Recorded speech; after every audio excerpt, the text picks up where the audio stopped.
Welcome back to the studio, everybody. My name is Jim, and this video is a little bit different than what you've seen so far.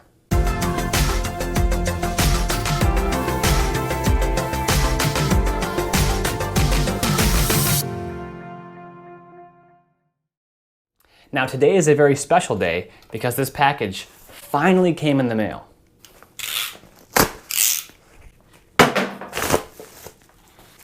Let's get a close-up. This came all the way from China, so it took a little bit longer. Oh, you hear that? Something in there. They call this a metal atomizer. This company has 3 different sizes for this model. I got the 200 mil because it was under 10 bucks. Let's open it up.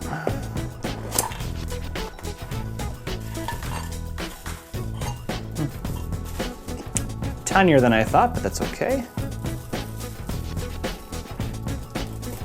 There we go. Oh, here's a little attachment for the sprayer. This attaches. There we go. And there it is.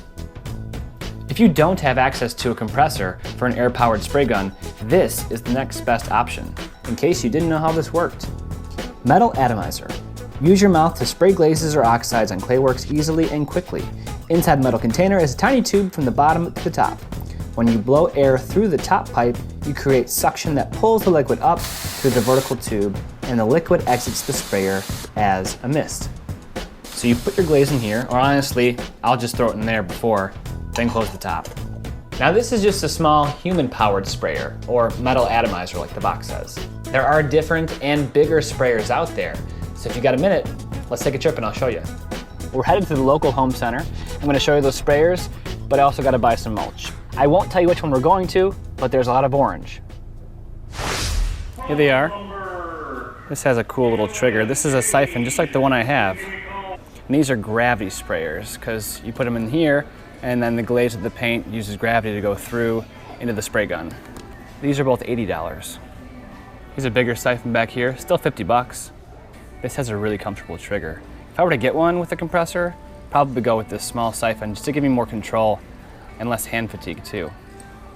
All of these spray guns are at least 3, 5, or 10 times more expensive than the one that I bought, and need a compressor for them to work.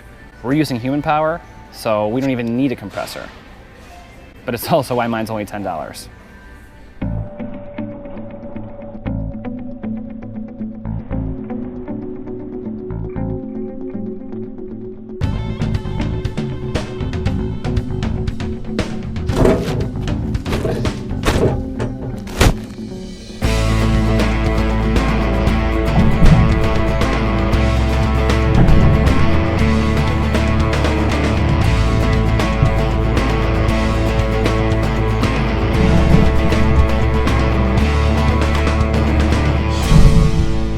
If you are looking to take your glaze game to the next level, I highly recommend getting a glaze sprayer like this one.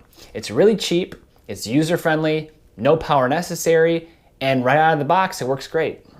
You can always dip, pour, and brush your glaze on, but this gives you a 4th option.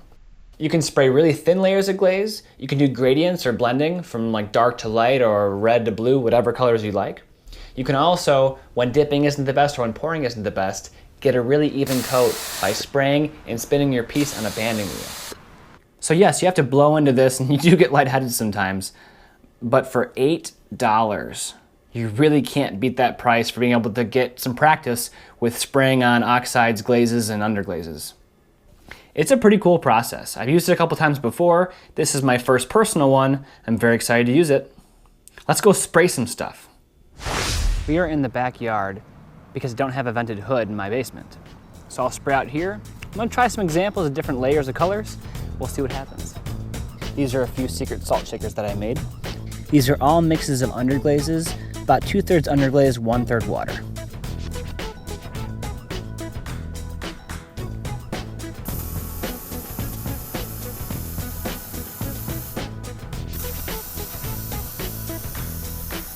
Because it sprays the glaze in small particles, it dries really fast. It's already dry to the touch. I'm gonna do a gradient with this one, yellow to orange.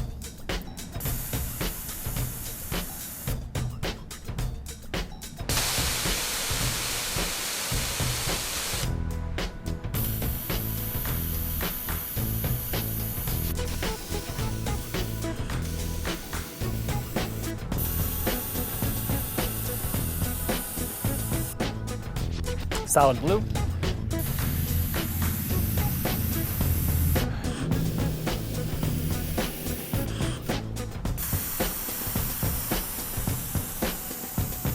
Let's do a blue-green.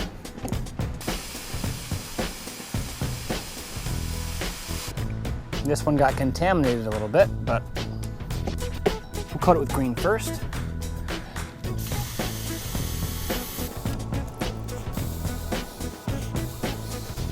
What do you say we do a nice yellow-green blend, huh?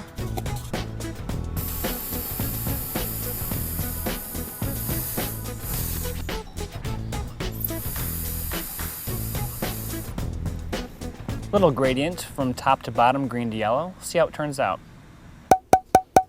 I'll be honest, I didn't even make that blend on purpose. We got an orange and yellow blend here. There was some high velocity spatter, unfortunately, from the other ones. Solid yellow, and a yellow-green gradient, a green-blue, and then this kind of black and blue speckled color. It's harder to layer colors than I thought. You get some speckling, which if that's what you want is great. If you're doing one solid coat, the sprayer is going to be great. Now this is just underglaze and this is greenware. So I'm going to bisque fire these and then I'll probably do a clear coat or something transparent to show these awesome colors. Let's do a snap fire in 3, 2, 1. The orange is probably the most speckly one. The other 4 seem to have evened out a little bit. That clear glaze kind of blends in any speckles that there are after you spray. If it was all green underglaze, this would be much darker. There's a little bit of a yellow hint to it, and you see it more in the edges of the throwing lines. There are a couple speckles on this one, mostly blue, but there are speckles of green in there. They didn't really blend together, which I'm okay with, but less than what you saw when it was pre-fired. Now, underglazes tend to show how the spraying application was applied. If this was glaze, they would melt together and blend together much easier. And the black-blue. Now it looks like mostly black, but if you can see closely, maybe you can't. There's kind of this dark, cloudy depth to it, which I like. Just to test, I'm going to apply what I learned here to glazing some larger porcelain vessels. I hope you found this video useful. I figured it was a tool that you could all use to your benefit with glazing. I'm trying to share with you the best tips, tools, and techniques, how-to tutorials, and engaging time-lapse creation videos. If that appeals to you, consider subscribing and joining me on this journey.